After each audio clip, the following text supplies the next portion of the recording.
Watch the Lombardi, right brick on my brick, is broadcasting from a different location, but we're here. How you doing, buddy? We're doing good, man. I refuse to chill in an empty room in your crib because I'll be kicked out within days because I have bad habits, sir. So but appreciate the offer though, man. We're also live on my side here. So shouts out to everybody tuned in over here. Right brick on my brick as well. We're gonna talk a little bit of draft and we're gonna boogie, man. So thanks for having me on your side, and I'm gonna kick my feet up on your table on your side. All that good stuff. Done deal. Ruin the coffee tables with feet. Bare feet. 100%, Mr. Wolf. So I wanted to ask you this question. We're going to keep this relatively cowboy based. And also, let me put you on pressure, put a little pressure on you since you're on camera now, since we live and everybody's watching right now, right? This thing seems to be kind of hot in the streets, Jeff, this whole Voch and Jeff come together and talk draft thing. So, like, do I put pressure on you by saying that this is kind of going to be a weekly thing after the holidays? Because I don't work for the holidays. But, like, after the holidays, we're going to do this thing, like, every Wednesday or something? I'm in. I love it. I love it. You know, anything to spread the good word about 105.3 The Fan, the home of the Cowboys, especially the 2 to 7 window there. You know, it's great to be able to reach outside of just terrestrial radio and tell people on the internet, hey, check it out. And, if you and I can help each other reach new people, and new people can be blessed with other great perspectives, I'm in. We can do it weekly. And shout out to Kilgore, who just wanted to say, how are y'all? I love you, Kilgore, and I'm great. Shouts out to you, Kilgore. That sounds like a character in Killer Instinct. My mind's jogging right now. I don't know. We're going to get into it. But let me ask you a question, Jeff, because I actually thought about this. I was jogging today in 40-degree weather. I thought about this. When we evaluating draft players, what's more important to you, the ceiling or the floor? You're going to find this out, and you're going to get super annoyed with this at some point. I promise you, Voch. I promise you. The answer is always in the middle. Yeah. And everybody likes to ignore it. If the ceiling is super, super, super, super high, then, I mean, really, it's a matter of where does it place people, right? Yep. I'll give you an example. Michigan defensive end edge, Kwity Paye, right?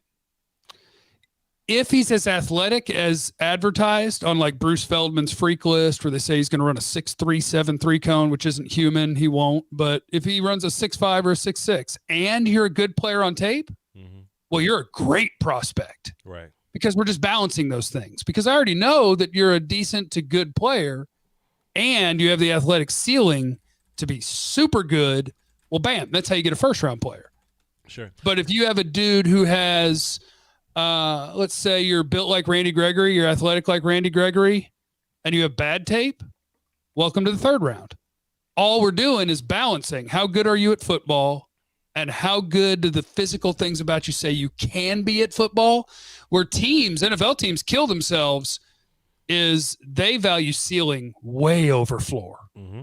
Way over. And so you'll have guys, and I don't mean to beat a guy up. You might. I don't mean to beat a guy up.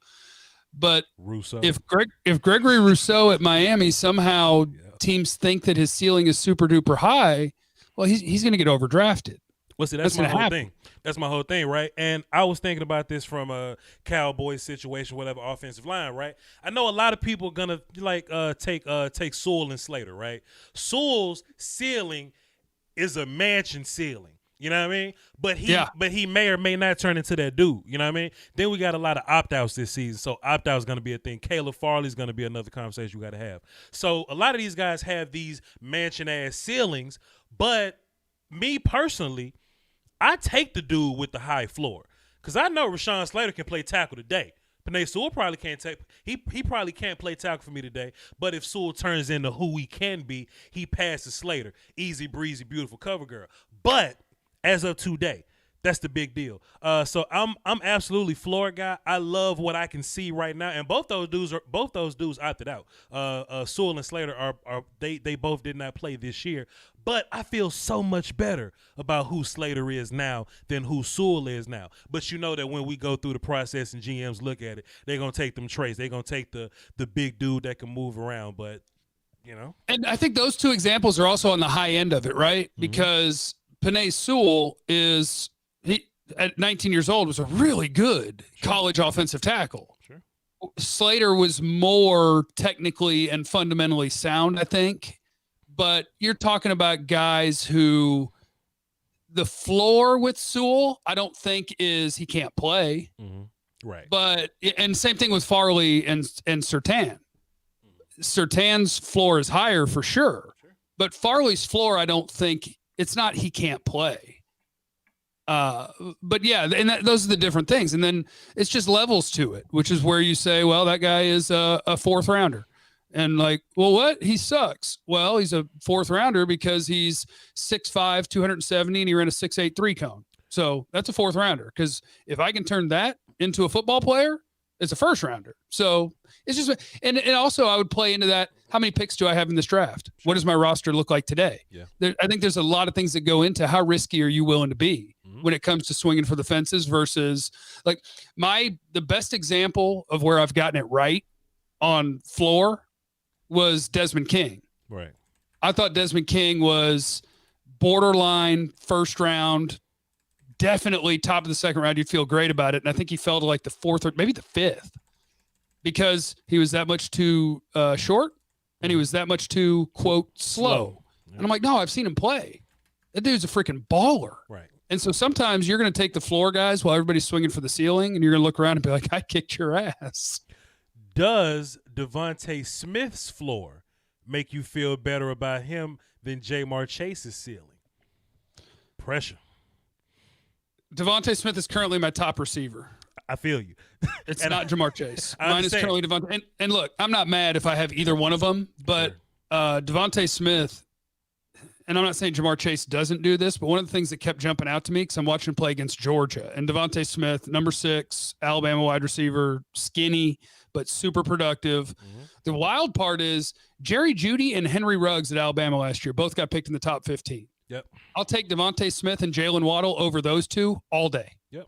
What an embarrassment of freaking riches at Alabama. He had a game last year where he had like 5 touchdowns and all them dudes was on the field with him. He just took the game over by himself. And I was like, who's this dude? Right? Yeah. Sure enough, he gets into this year and he does his thing. Yeah. When I was studying Jeudy and Ruggs, I was asking people, why didn't Devontae Smith come out? Right. Like with those guys on the team, he's their leading receiver. And like he's making every play while I'm watching this tape. He should be coming out, but he went back. Good for him. Because like Devontae Smith, they say he's not going to test great. Like he's not going to run a super fast 40. He explodes off the line. He explodes out of routes. He separates at every level. And as a wide receiver nerd, because I am a 3-semester Abilene Christian wide receiver, who won the Blue Bell 2005 Abilene Christian wide receiver. Yes, I can catch the football challenge, hands competition. Devontae Smith comes back to the ball. Yes. As good as anybody. Nuances. Like yes. Route things. Runners, nuance. Yep. That makes you a quarterback's best friend. Yep. When you're running a 20-yard stop, I don't want it to be a stop. Like it's technically called a comeback for a reason. Sure. Come get my ball. And Devontae Smith does that. These Georgia corners are covering him well, but it's a 20-yard route where they're able to stop at the top of the route with him, but he's not there anymore. He's coming back. So I think Devontae Smith versus Jamar Chase versus Jalen Waddle versus Kyle Pitts, you'll have different orders all around, but I would probably take them in the order of Smith, Chase, Pitts or Waddle. And like Waddle, I think has the highest ceiling. Sure. Jalen Waddle at Alabama, he moves like Tyree Hill. I think he's going to be uncoverable in man coverage. Right. Uncoverable. Right. So I don't know. Can I be Captain Trade Down and pick one of them and then pick all defense? Not this year because the Cowboys got issues and wide receiver and one of them. But what I've learned with this exercise though, Jeff, is you're floor guy. You're a lot more floor guy than ceiling guy because we talked about this a couple weeks ago, which also made me think about it. I mean, you understand that Micah Parsons is up here as a prospect, but the floor of Nick Bolton is more attractive to you. You see what I'm saying? I think everybody should kind of just think about this, right? Think about some of these examples. Think about these different groups, whether it be linebacker, corner, wide receiver, offensive line, and think about who you are. Think about if you're a floor guy or if you're a ceiling guy. Most of these teams are ceiling guys because they got high egos and they want to turn somebody into something. I fully identify with floor guy because I want what I can see. I want what I know is on the film right now. Devontae Smith, guys like Rashawn Slater, guys like Nick Bolton just resonate more to me. I like high ceiling guy because phenotypes and physicals, right? Like physical stuff is appealing to me. But boy, ain't nothing like seeing it happen on film. Ain't nothing like seeing it come together, you know? Yeah. You feel a lot safer when you're picking a guy that's a great football player than when you're picking a guy that's a great athlete. But the reason people are so intrigued with physical traits is because most of the great NFL players are great athletes. Sure. So, there's a balance in there somewhere. But the floor thing, I think that's why I love nose tackles. I love watching defensive tackles. Like I watched the Georgia guy. He's 6'6", 330. Sure. And he will never, unless it's an accident, ever have a sack in the NFL. Right. Ever. Unless it's an accident and they forget to block him or somebody runs into him. Well. But damn it, on first and second down, you can't move him. Brother Jeff, then, have you seen Marvin Wilson, sir? I haven't seen Marvin yet. I accidentally saw the Georgia guy because I was watching their corners. And I was looking at, I think it was Dane Brugler's positional rankings, and he had the Georgia D tackle as one of the top 10. And I was like, all right, well, on the wide view, because we watch coach's tape when we have it, right? There's two different views. On the wide angle, I can watch the corners. Then when they show me the tight angle, I'll watch the D tackle. So it was just a bonus scouting that I was able to do on him. But boy, that fat boy is not moving. Alabama's left guard is a monster. Yes, sir. And he couldn't move this dude a lick. He ain't moving. I will absolutely put him in my film to watch list. And we're gonna talk about tackles at some point, another little Cowboy needs or whatever. But I did want to get into safety a little bit, Jeff. Do you have a philosophy about drafting safety? Because I'm kind of gonna say a lot of mean things about safety over the next hours or just 30 minutes or so, or just however long we do this. I'm gonna say a lot of mean things. Do you have something nice to say, or just how do you evaluate safeties, brother? Safety. I think safety to me. Safety can be tough. Yeah. Because a lot of the best safeties, they don't do anything in college. Sure. Like if you play in a great defense, a lot of safeties, you're just Broadus tells me an awesome story. Was it Jerry? I think it was with Jerry Jones. No, it might have been before Jerry. But wherever he was working, no, it was Jerry. It was Ed Reed at Miami. And, they're watching the tape and Jerry wants to see some of the players or whatever. And Broadus is like, all right, cool. Yeah, you can sit in and watch with us. And, he's like, Mr. Bryan, where is Ed? And Brian's using a light pointer and you got the screen and he points it about 8 inches off the screen. He goes, he's over there. He's not on the screen. Right. This is a really good team. Like he'll have his interceptions and stuff, but so safety can be tough. And they're all used so differently in college. And so you're going to project them to do something different than what they're doing in college. Sure. And on top of that, the great athletes play offense or they play corner now. Right. You don't have a ton of college safeties that you're going to look at and be like, this dude's a stud.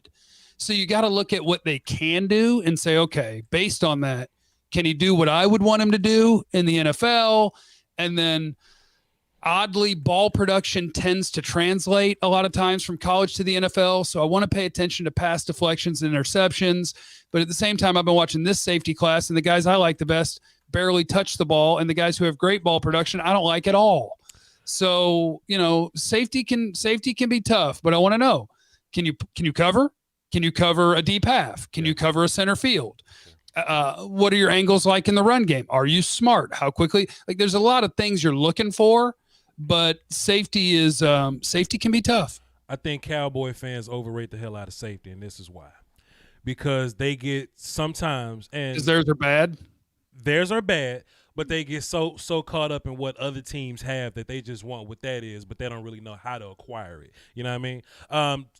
to an example to where like Jeff Heath can be a really good player on your football team, but because somebody else has Earl Thomas or Ed Reed, you want one of them dudes. But to be fair, those type of safeties don't really exist like that. They come around every now and then. I think Grant Delpit is the most recent example where he was it was the Florida game where he was on the right hash and he can make a play on the left numbers. That's a crazy free safety play. You don't always get those kind of plays. What you get a lot of is a lot of small linebackers, okay, a lot of slow corners, a lot of dudes playing in the box, playing box safety. You know what I'm saying? So when we talk about that Tristan Hill year, right, and I'm not an apologist or anything like that, but we could have gotten such and such and such and such. A lot of those, Taylor Rapp, Juan Thornhill, those were my guys there. Yeah, a lot of those dudes are like rotational players on their teams right now. They play rotation and they play kicking game. Why? Because they cool, but they not special. Sometimes Cowboy fans can overrate somebody because I want somebody on my team so bad. Also, because they go on YouTube and they watch highlight tapes and all they see is 7 interceptions in a row and 20 good tackles in a row, and they think really high of a safety. When, to be fair, I look at a lot of safeties, right, Jeff, and I go, okay, if I had to put this dude versus Donovan Wilson, who wins the battle? And I'm looking at a lot of safeties this year. A lot of these dudes ain't taking Donovan Wilson's spot. You know what I mean? If you want somebody truly top tier that you can go up and get in the second round or something like that, late first round, then that's a different conversation. But I'm not in the business of drafting a safety just because we're drafting a safety. You see what I'm saying? Yeah, because like to what you're saying, Donovan Wilson is kind of a small linebacker. You know, playing forward, hitting, tackling, that's his thing. He's not a great coverage guy. So if you're looking for a safety for the Cowboys right now, what you're looking for is a great coverage guy. And you're looking probably for a guy that can play center field and go sideline to sideline. And if you're trying to find that guy in this draft, I don't know where he is. I haven't seen him yet. They're not in this draft, and they're not in most drafts. Now, do we have to do something to get Darian Thompson off the field? Absolutely. There has to be something. Something got to be done there. But I just want people to temper their expectations, and it's going to lead into me and your safety talk. We watched a lot of safeties. We actually teased this for like a week or two, and I wasn't impressed, man. I wasn't impressed. And what I saw is a lot of dudes that play in a lot of places, but they're not that free safety that you're looking for. They're not the dude that can play one high in the middle of the field and make plays on both sides of the field with the high IQ, the high Earl Thomas type stuff that you're looking for. Them dudes don't exist. Now, you got some dudes that tackle in the box. You got some dudes that can play like half safety or whatever. You got some dudes that's, pretty good versus the run. Javon Holland kind of played nickel corner, but it's like he played linebacker at nickel corner, if that makes sense. Because okay, don't worry about it. You get that a lot. You're going to get that a lot in college when people are talking about corners or safeties. You're going to get a lot of guys who we're going to talk about him as a safety, and then you're going to turn on their college tape and be like, "Wait, he's a nickel corner," and it happens a lot. Let's go down the list, man. So, or just down my list, and we'll just back and forth however we boogie. I didn't get a chance to watch Ardarius Washington because I don't know if he's coming out or not. But if he declares, I'll watch him or whatever, and we'll just cross that road whenever we get there. But as of now, y'all pardon me, it is December. I'm not good with names. When I get to like April, I'm gonna have everybody's name right. Hamza Nazirladeen, safety from Florida State. I think I said it right because it flowed well. You're actually starting with my guy.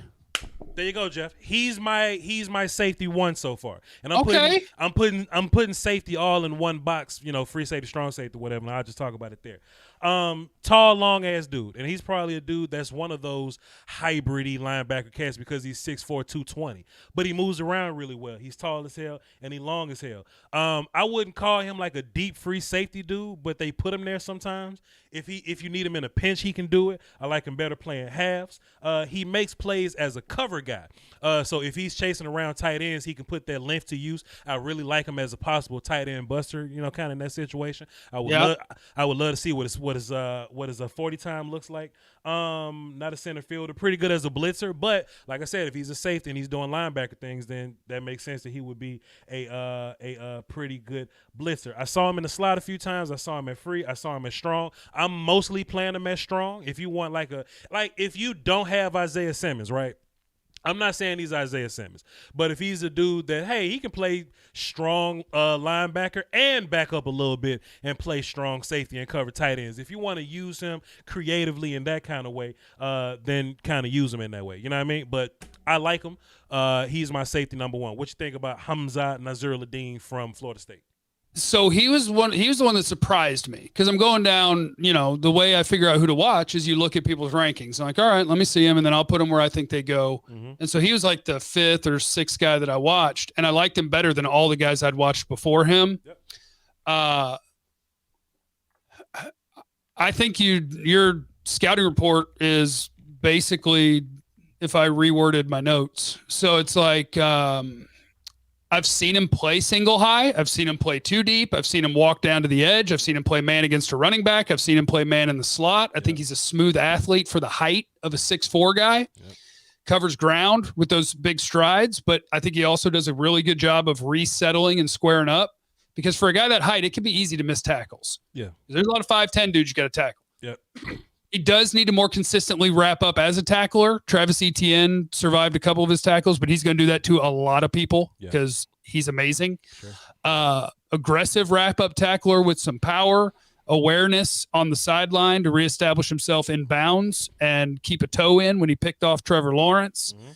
Yes. I got his size as a positive, not a negative. I get worried when I see tall safeties, but I think for him, it's a positive from what I saw.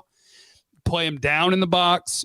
Against Florida, he lines up everywhere. I like him as a down safety and as a nickel or dime linebacker. Mm-hmm. So, yeah, I think we see him about the same. I think that's a guy that gets picked.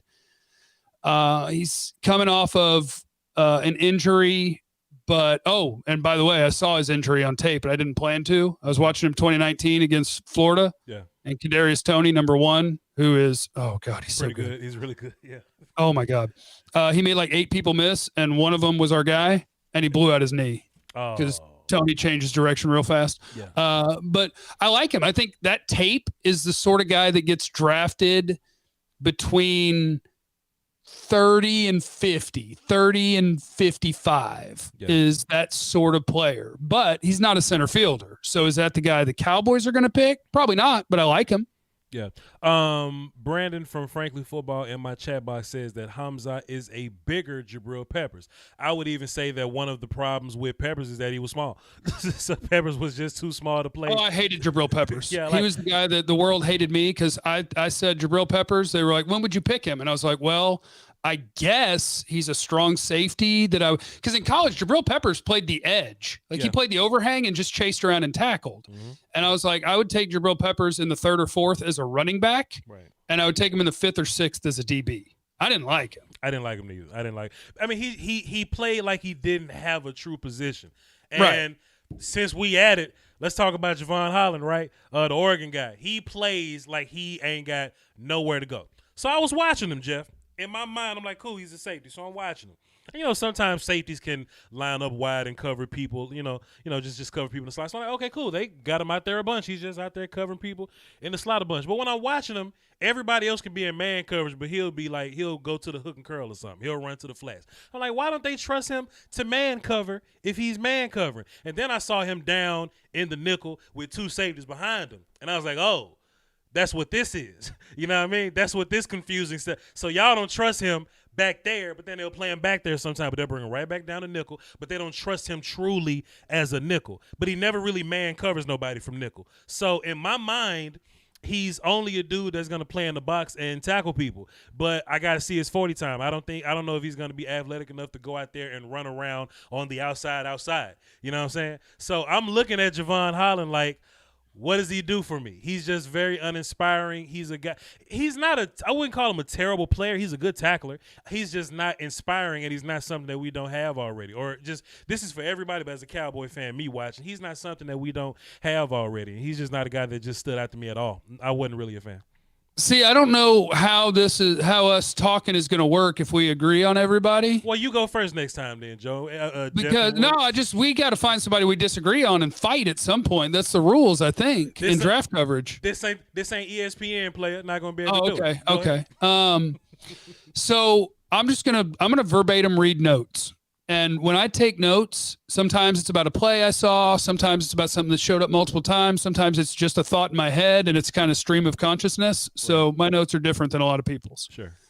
First, I noted some of the stats. 14.5 yards per punt return. So he's returned. 4 picks, 4 passes defended in 2019, 4.5 tackles for loss. So those are cool. 9 picks in 2 seasons. Really plays slot corner for the Ducks. Yeah. Seen him play a vertical well against Auburn, locate the ball for an interception on an underthrow. Pretty good coverage. He's a hybrid nickel, corner, and safety. Comfortable going forward and backward. Not a burner. High tackler. Missing the reactionary quickness I want. Ends up chasing guys to make tackles too often. Can cover bigger guys. Will come forward and play off blocks some and compete in the run game. Got better as a tackler as I went on in the tape. Ran, and so I looked it up because I was like, I don't know how well he runs. And so I looked it up to see if I could find a 40 time. Yeah. He ran a 4.7 flat coming out of high school. So I don't know. Could he run a 4.5 now? I guess he could. Yeah. But coming out of high school, they had him at a 4.7. But he can play the ball when it's in the air. He can tackle. And so this was my note.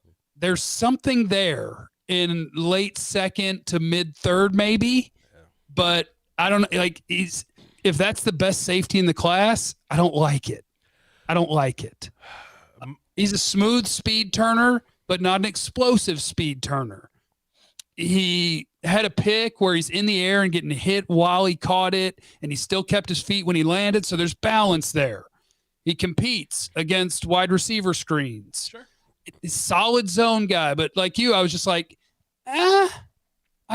is this an NFL starting box? I don't think he's a free safety. Yep. I don't think he can play nickel corner. So there's something there, but for me, there's something there if you're on the clock in the middle of the third round. My last line was don't watch highlight tapes, because if you watch the highlight tapes on him, I'm sure you'll just be blown away by him. But I mean, you just can't do it. I think third round's a bit high for him, Jeff. I think teams are going to see him and go, oh, it's a lot of other dudes that can do this. So I'm not going to take him in the third round. I'll either take him on day 3 or I'll take a dude that does things like him in day 3. He just doesn't do anything that stand out to me. Yeah, and I know, can I pick who the next guy is? Sure. Go first, too. Because I'm going to be lower on him than pretty much everybody. Andre Cisco. Sure. Syracuse. I'm going to be lower on him than I think everybody because I see him ranked as a top 4 or 5 safety in this class by everybody. And I guess if you're looking at his reported athleticism of speed, and the ball production's huge. He's got 13 career interceptions, right? That's huge. But I'm watching a dude who's a late reactor, who when he's playing deep safety gets run by, and who when he's coming forward will not break down properly, then have to chase a guy and he doesn't catch them. Like, I watched way too many touchdowns that were on Andre Cisco. And I don't know. I don't think he's a good tackler. I don't think he's good at diagnosing what's happening. I think he's too late to respond when somebody's threatening his deep half or the deep middle. Yeah. I see too many bombs completed. I see too many things in front of him where he doesn't make the tackle and he ends up chasing them. I don't know.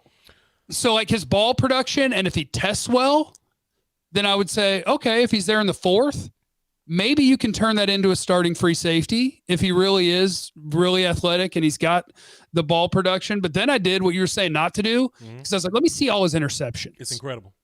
And so I looked up the interceptions, but even 7 or 8 of those were thrown to him or tipped to him. Sure. So, I saw 2 on tape where I was like, okay, he earned that interception. Yeah. I saw 2 of them on tape. But so Andre Cisco is just going to be a guy where I'm going to watch the world talk about what a good prospect he is. And I'm going to be like, for me, I don't see it. And if I'm wrong, I'm wrong, but I don't see it. Which is why I wanted to make it very clear in the first part of the show. It's a big difference between catching an interception when you at deep middle and you work to the numbers and catch the interception, and I stumbled into an interception. Now, you do have to be in the right place at the right time to stumble into an interception. So I'll give him credit there.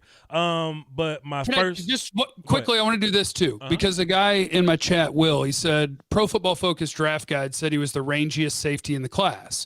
So like somebody at Pro Football Focus wrote their like pre-draft article about guys that they like, and Cisco was one of them. Yeah. But as a true freshman, they graded him well. As a sophomore, where he this would be the 2019 season, right? Yeah. The one that you'd be grading him off of, his most recent full season. Right. He was ranked 436th amongst safeties on their grades. So they were looking at the ball production and I guess the athleticism, and they have a guy who's saying we like him as a prospect, but that still averages out. Graded him as ass. But that averages out to like the 200 something best safety in the class. You know right. what I'm saying?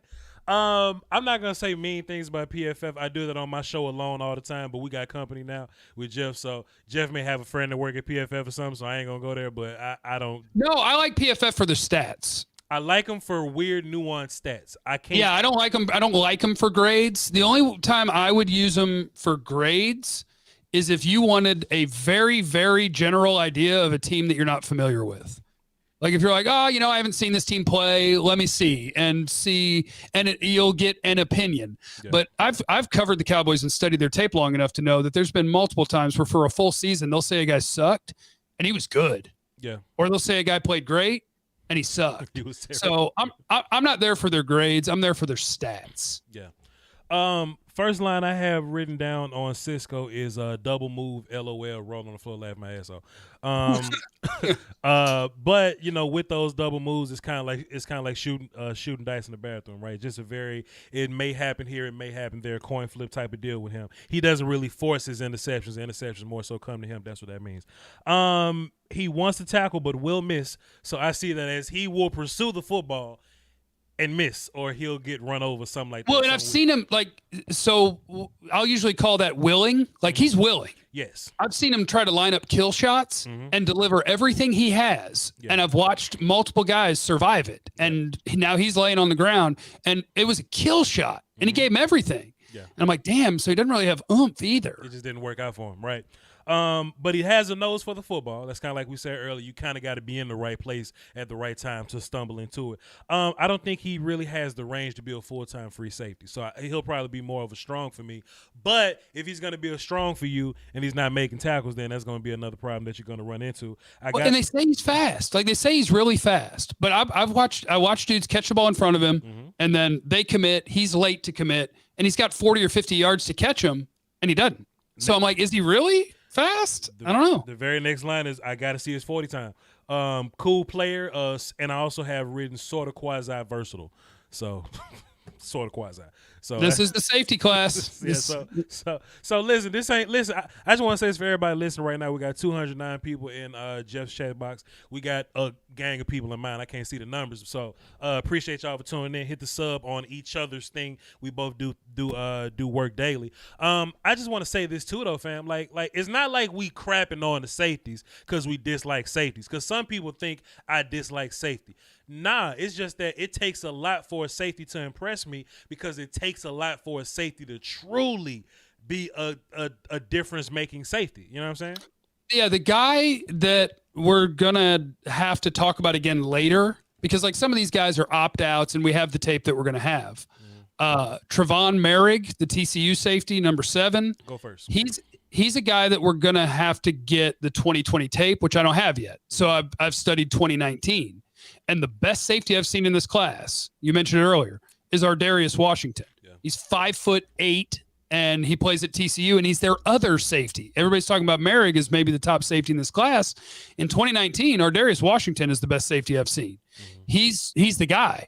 But people are telling me that he hadn't had a really good year this year, and he may not declare, and that Travon Merig has been better this year. Yeah. And so maybe he'll be our guy, but I don't have TCU tape yet. We will. Yeah. We'll get it and we'll break him down.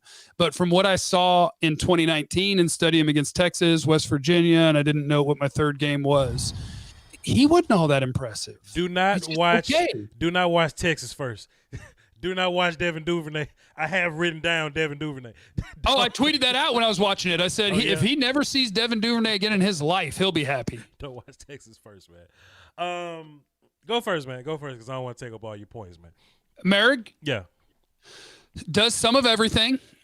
He'll play a deep half. He'll play forward. He'll play some man on slot guys. Smooth mover. Fairly quick reactor. Decent recognition skills. Beat on a slant and go from slot that caught him flat-footed.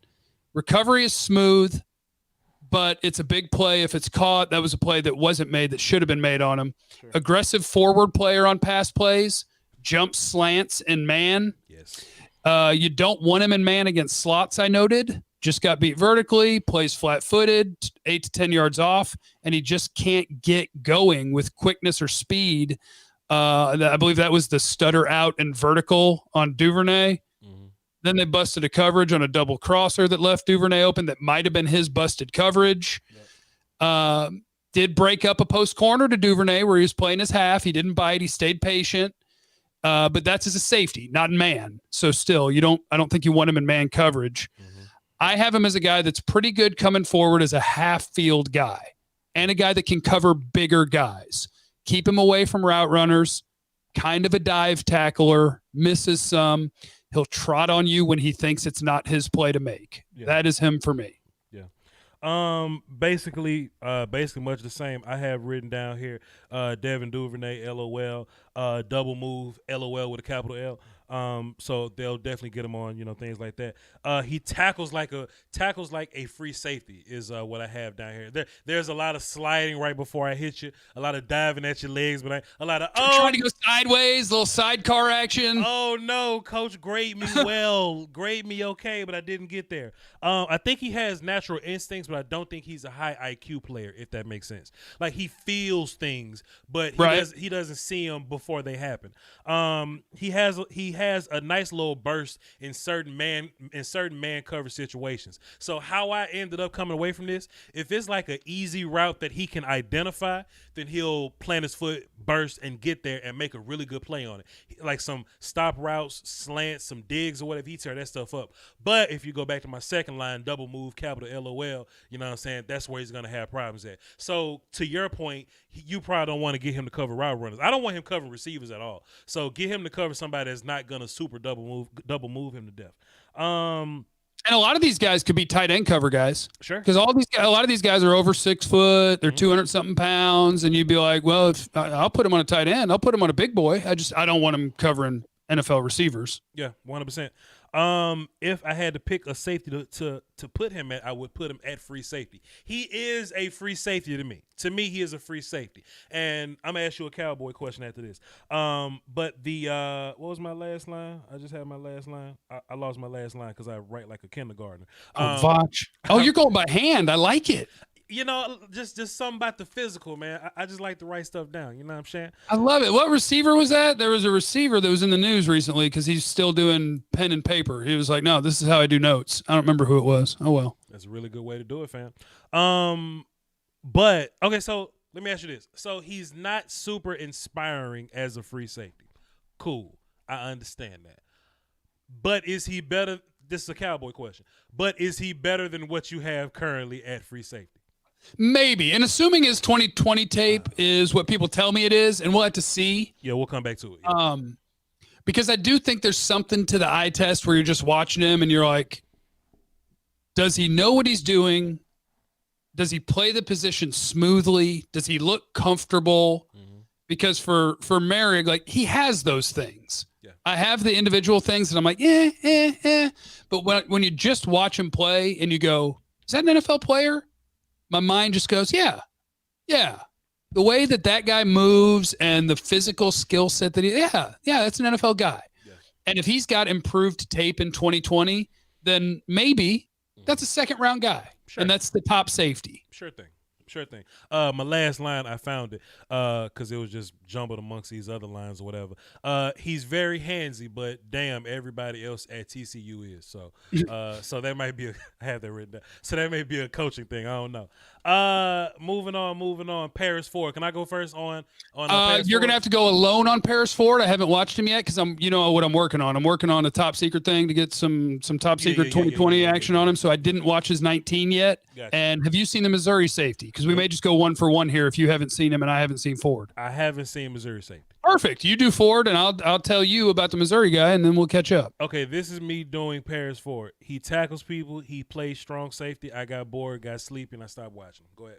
Okay, I've done that before. Yeah. Broadus used to get mad at me because I really do think there's some players I can scout in 8 plays. Yes. I really believe that. And I don't remember who the player was, but there's certain DNs, there's certain D tackles, running backs. Yep. There's guys that I think I can scout in 8 plays. And I'm like, no, I got him. Like, we can watch 100 more plays, but I got him. Sure. I'm done. Yep. So, okay, a box safety that tackles. That's what you got. That's who he is. That's what he is. Yep. And he ain't even like Xavier McKinney great at it. He ain't like Landon Collins great at it. He just, hey, he's a cool box safety tackling dude. You know, shouts out to him. Okay, Tyree Gillespie.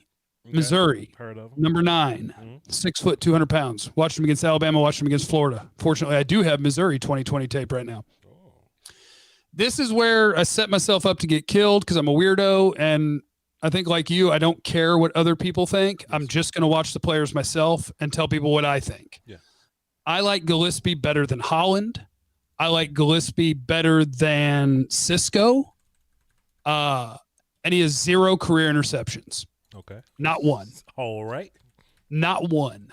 And I watched 2 whole games, and he just never had a chance for one. Like, they play him as a free safety against Alabama. He's a center fielder. Mm-hmm. When they played Florida, sometimes he's a center fielder. Sometimes they bring him down to play linebacker because they want him to cover Kyle Pitts. Mm. And so he would do that.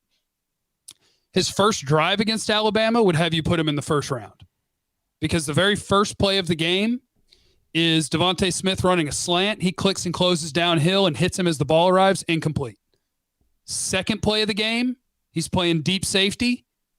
It's Jalen Waddle on a little shovel pass, jet sweep motion kind of deal. Mm-hmm. And he runs the alley perfectly and meets him for a 2-yard gain. Jalen Waddle and Devontae Smith. Incomplete, 2-yard gain from deep. So I was like, man, this is nice. So he plays in control, but with urgency when he's coming forward, if that makes sense. Sure. Does it again. Swing pass to Devontae Smith on the sideline. He forces him out. Another tackle for a short gain on a sideline run. And this is from deep. The angles are right. He finds his way through. He wraps up. He stops the Alabama running back on the 2-yard line, straight up the middle. Yeah. So, like, there's a lot of good there. And then I started seeing on tape, there's a double post where he kind of gets in a bind, and I don't know if he's supposed to be wherever, but he kind of makes it interesting, but Waddle gets there and makes a play on him. Tick late to recognize Waddle on a crosser for a touchdown where he had no other deep threats and he was the deep man. I'm like, you got to see that. You got to go. There's no other threat. He's coming across. But then his man coverage on Kyle Pitts kind of goes back and forth. He breaks up an out route. He gives up an out route. I like him. I've seen him play center field. I like the way he comes downhill from center field. There's some missed tackles, but that's a dude that I watched and I was just like, man, he's solid. I don't know why people aren't talking about him. Yeah. He's solid. So that's a dude that I would definitely trust him as a deep half. Yeah. Center field, let's see how he tests because he plays back there. But I don't see him. They gave him opportunities if you expect your center fielder to literally be able to cover fades that he doesn't get to. So I don't know, but I liked him. And I don't know if he can catch. He might have no picks because he might just not be able to catch. I saw one opportunity. Halftime, Hail Mary. He's covering Pitts. He went up. Nobody else did. It went through his hands. Maybe he can't catch. Sure. But Tyree Gillespie, Missouri, good player. Pretty good player. I will write him down. I said it right there. Watch Mizzou safety, and when we come back next week, we'll have a better idea of this. Also, something else too that's a very important tool when we watching DBs, because for the most part, I get bored watching safeties because it's either something's happening or something's not happening. You know what I mean? It's a lot of fast forward. Right. But Combine will help us with a lot of this stuff, because the Combine are going to put those dudes in situations where they got to flip their hips, where they got to run, where they got to get from one side to the sideline. And Combine's a really good tool just to see guys that's physical. And there's the film, then there's the physical side. Of course, we don't grade a player off Combine. We watch the tape or whatever. But then you get to watch the Combine, just kind of clean the other little mess up. You know what I'm saying? It can make you feel better about things that you've written down, basically. Mm-hmm. And then there's times where you'll ignore the Combine. Like I remember after Dalvin Cook at the Combine, they were like, oh, he didn't test as an athletic running back. And I was like, well, I've watched him play. Dalvin Cook is explosive as hell. Yeah. So you can take your numbers and shove them, because Dalvin Cook is an athlete. Yep. We're not going to talk about the Georgia guys today. I kind of want them to have their own little segment, because there's 9 of them, or just it's like 6 or 7, whatever, 5. 2 corners. Do they have a safety? They got the D tackle. They got the edge. They got some guys. They got everybody. So we're probably just gonna do a whole show on the Georgia kids, and I got Georgia film. So let me watch the Georgia film, and then we'll come back and we'll watch the Georgia guys. So let's answer a few questions and get the hell up out of here, man. Hell yeah. If you got a question, have a question. If you got a super question, you know what I'm saying? If you have a super question. I got a couple super questions. Come on with the super questions. Shit. Wait a minute. Let's see. Brother Naeem. What's up, Naeem? Dropped a dub in the super chat. Holla at your play. He says, salute. Hope Tony Montana come visit. Come get this brick, fam. Appreciate you. Tyrone Melton dropped a 5 in the super chat. Are y'all from North Dallas scared of injuries with these guys that sat out? There's like 5 questions. He was just talking about the guys that sat out. So Jeff, what do you think about the opt-out guys? Basically, he was saying. I am from North Dallas. I'm from Mississippi. What do you mean? The opt-out guys are weird, because I think it helps them. A lot of them. If teams think they're super athletic or they had great production, I think the opt-outs get a pass in a lot of ways. Caleb Farley, we're going to focus on all the positives. Mm-hmm. The guys who are playing this year that we get 4 years of tape on. This happened with Trubisky and Deshaun Watson. Yep. Trubisky played 13 games, and there was a lot of positive in there. Mm-hmm. I'll admit it. I was one of the dumbasses. He was my top quarterback because we didn't have 3 or 4 years to try to pick him apart. Mm-hmm.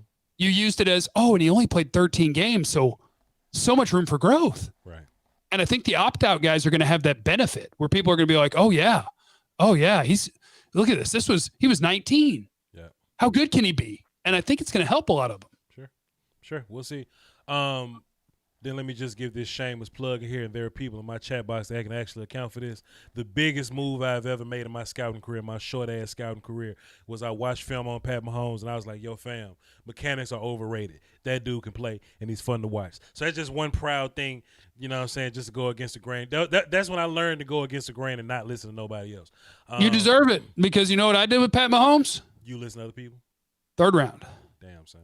And I did not listen to other people. That was mine. I was just like, these mechanics are trash. This isn't going to work. And that's stuff that you learn along the way. Yeah. I've learned that about quarterback. Yeah. If the ball goes where it's supposed to go, I don't care. Who cares? Yeah. I don't care. Yeah. But I was watching it, and I'm just like, no, this Sandlot dude, and you maybe accidentally let the Texas Tech thing creep in. And I tell people all the time, I don't give a damn about what school he went to, and you telling me you don't want a running back from this school. Yep. I'm watching the player. Yep. But boy, I missed on Mahomes. I got a lot of good hits. Yep. And I got some misses. And one of them's going to be the greatest player of all time. I missed. What was your best hit from last year before I move on to my next question? Oh, goodness gracious. I'm going to have to pull up the board. I have the worst memory of all time. Last year's draft was I had Justin Jefferson as my wide receiver 2 over Jerry Jeudy.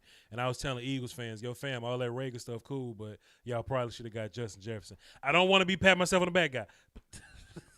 But Justin Jefferson's great. I feel like I get more where I'm more proud of the guys that other people like that I think can't play. Mm-hmm. I end up more proud of those because I'm always right on those. When I'm like, no, he can't play. Yeah.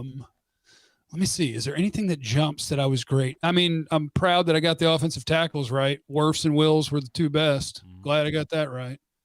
God, it's going to be, we're going to have to see so much play out from that draft class for me to figure out if I'm smart or stupid. I didn't have Chase on as a first round player. Had that right. Yeah. I had CeeDee Lamb as a top receiver. Of course. I'm going to end up having that maybe be right. Him and Justin Jefferson are going to go to war over the next 10 years. CD's better. It's just that Dak ain't playing. Yeah, if Dak was playing, we'd be having a two-man conversation about these rookie wide receivers, and oh my God, look at what they're doing. Yeah. But Dak doesn't have his quarterbacks, so now it's like, well, we're going to talk about the top 5 rookie receivers, and we're not going to mention CD. Stupid. Whatever. Let's get back into more super questions, and I'm going to move on here. Lamont Dry5, appreciate you, sir. He says, so Kyle Pitts has as high as a floor as anyone and a ceiling as high as any player. I feel better taking Pitts over Chase. I guess that's Jamar Chase. Short term to long term. That's interesting. Does Pitts have a high floor and a high ceiling? Yeah. But now what you're doing is you're comparing his ceiling and his floor to the guys around him. Like, yeah, Pitts is 6'6", 240 and does some things like a normal sized receiver. Yeah. And then brings that size to the table. So how about this then, right? Watch this then, Jeff. Last year, my boy from Pittsburgh, Notre Dame. Claypool, right? Claypool was being looked at as a tight end, but he was just a big receiver at Notre Dame. Like, the dude in Pittsburgh ain't the dude at Notre Dame. Those dudes play different, right? But like, he went to the combine and he ran like a ridiculous like 4.3 or something, 40 or something. Yeah. So we saw the athleticism at the combine. We didn't see it on tape, but we saw the receiver stuff on tape, and we saw him whoop ass at the Senior Bowl or whatnot. Do you think Kyle Pitts is gonna just end up being a receiver at some point? I'm cheating for the moment because I don't want to try to put the receivers in order. So like, I make a board each year and I put him in the first round as a tight end, while saying out loud to everybody, don't call him a tight end. He's a receiver. Yeah, fair enough. I don't know how often he's going to line up in line. You need to grade him against Jamar Chase, Jalen Waddle, Rashad Bateman. Sure. You need to grade him against those guys, not against the other tight ends. And in today's NFL, that's fine. It's offensive weapon. That's what it is. Sure. I think the highest ceiling is Jalen Waddle. I think Jalen Waddle he moves differently than everyone else. Yeah. He's going to be uncoverable in man coverage. But they all got high ceilings. Sure. Devontae Smith's got a super high ceiling. Sure. So, and he might have the highest floor. Smith might. He absolutely has the highest floor to me because he got the technical side already. Yeah. He already got the technical side. I think Chase's floor is pretty safe too, because you can't take away what he does well either. Because what he does well is he's sort of DeAndre Hopkins-ish. In that he's physically going to find a way off your press. Ball in the air guy. And he's physically going to take the ball from you, and you can't take that away from him. Should be fun. I got what is this? Two more. Hold on. Oh, I got Antoine Winfield right. Yeah, I had him as a first rounder last year. Shouts out to Antoine Winfield, short ass. Dave Alexander says, no, hell no. Appreciate you dropping 5. Shaq dropped 5. He says, I know Marvin Wilson is a 1 tech, but can he play 3 tech, or is it best to just leave him at nose in NFL? Marvin Wilson playing 3 tech is like Greg Rousseau playing 0. Just sometimes college do things like that, just move guys around. Marvin can probably line up in B gap in a pinch, but I'm leaving that dude at nose. Tyrone dropped 5 and says he wanted to come back and say just concerned about Thea's health and being in college shape. But I appreciate you for the 5, Tyrone. Yes, sir. And Casa de Finch dropped 5 in the super chat as well. I appreciate all y'all's contribution to the channel and all that. People really like you. Hey, man, I got good people, man. And listen, I don't have typical like football watchers because for the most part, people don't know football. But I got a good community of film watching, rational people that watch my show. So shouts out to them, man. Nice. Shouts out to them. But hey, listen, y'all, this was a great show. If you're on my side, he's Jeff Cavanaugh on YouTube, JC1053 on Twitter, and all that. For people on his side, I'm Voch Lombardi on all platforms, VOCHLOMBARDI. And I do this all the time when I have live streams. I drop little surprises here and there. I worked on this Marvin Wilson film session today, and I just hit the publish button. If you're a part of the notification gang, you'll have this link and all that, but some of y'all slipping, you know what I'm saying? So, hey, go over there and let's watch this Marvin Wilson film session. I'm about to post it in my chat box. And if y'all on Jeff's side, just come find Voch Lombardi and it'll be up so y'all can come watch it at your leisure or whatever. So, Jeff, you got some plugs before you boogie, dog? I have nothing to plug other than to make sure you're locked into 105.3 The Fan tomorrow from 2 to 7. You know, G-Bag Nation, home of the Cowboys. And I love everybody. Hey. YouTube. I'm on YouTube right now. And yeah, if you're here, why aren't you subscribed? And why don't you have the notification turned on, for crying out loud? Sure. You know, but here Voch and I are trying so hard to be friends with you guys. All of you. Trying to be your best friend. Love somebody, be nice, be cool with your neighbor. And don't correct people unless they want to be corrected. That shit's annoying. All right. Yeah, y'all hold it down for the Doski Woski, the Peasky Weesky, man. Until next time.